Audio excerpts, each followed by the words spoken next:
One of the most important concepts that you're going to be learning today while making this app is about table views. Table views are how we list out information in iOS, and they're used all over the place. I had an instructing friend who listed a challenge to his students and said, tell me an app on your phone that does not use a table view, excluding games. And often a lot of students couldn't find one. There are some out there, but table views are used all the time. And if you're wondering, well, what's a table view? Go ahead and look on your iOS device. I'm just going to show you some example apps here. So let's say we go to the Contacts app.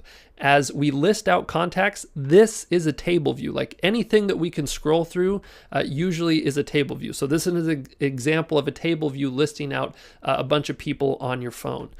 Inside of the Music app on your phone, listing out all the artists, albums, whatever it is, as you're scrolling through, that's a table view. The Files app here, once you list out and actually have some documents that you can look at, that would be inside of a table view. Let's go to the settings for the device here. This is the table view listing out all this information. As you dive into like general, for example, this brings up another table view that you can scroll through. I guess the web browser is one that doesn't necessarily openly pop up as a table view, but if you have lots of different websites open and you go to like a bookmark here, this is a table view listing out stuff. So you can see anytime you're listing things in an iOS app, that's a table view. So they're just all over the place. And so what we're going to talk about is how we can add one of these to our apps. And in fact, that's what this is right here.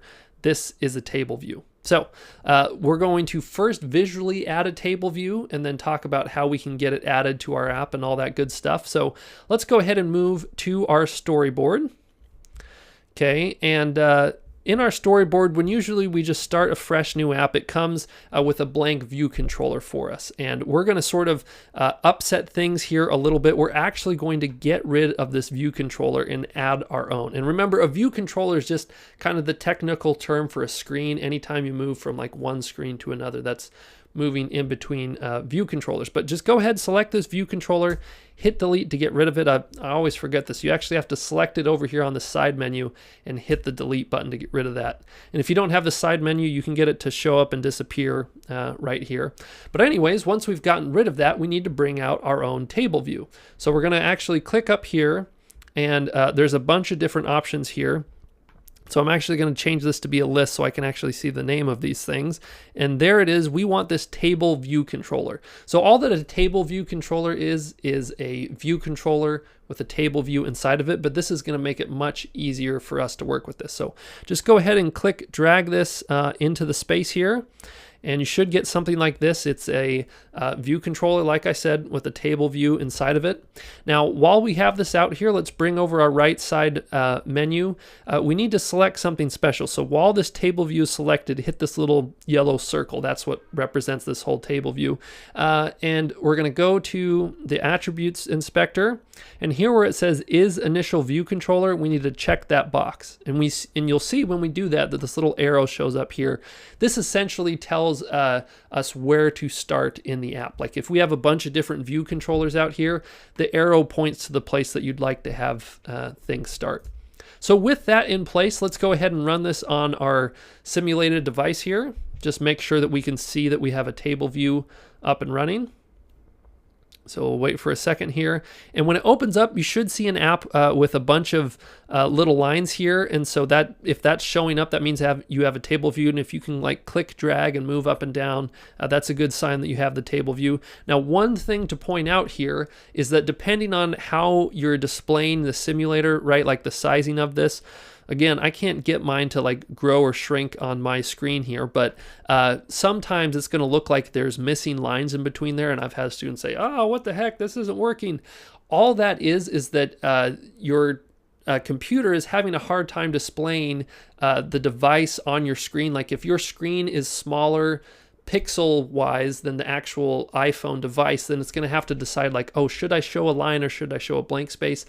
Just know when you run it on a regular app, that's not going to show up at all. And if you in fact have the option to blow it up to say like pixel accurate, in fact, let's see if I uncheck the bezels there. That's what I can do. Okay, so if you uncheck show bezels and go to pixel accurate, you'll for sure see the lines that are going to be inside of there. So Anyways, I like to have the little bezels there because I think it makes it look cool, but don't fret if your table view looks a little bit different than mine.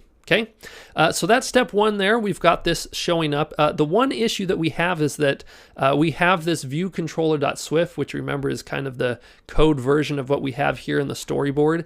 And this view controller was connected to the old view controller that we had actually deleted from here. So we actually need to select this viewcontroller.swift and hit the delete key.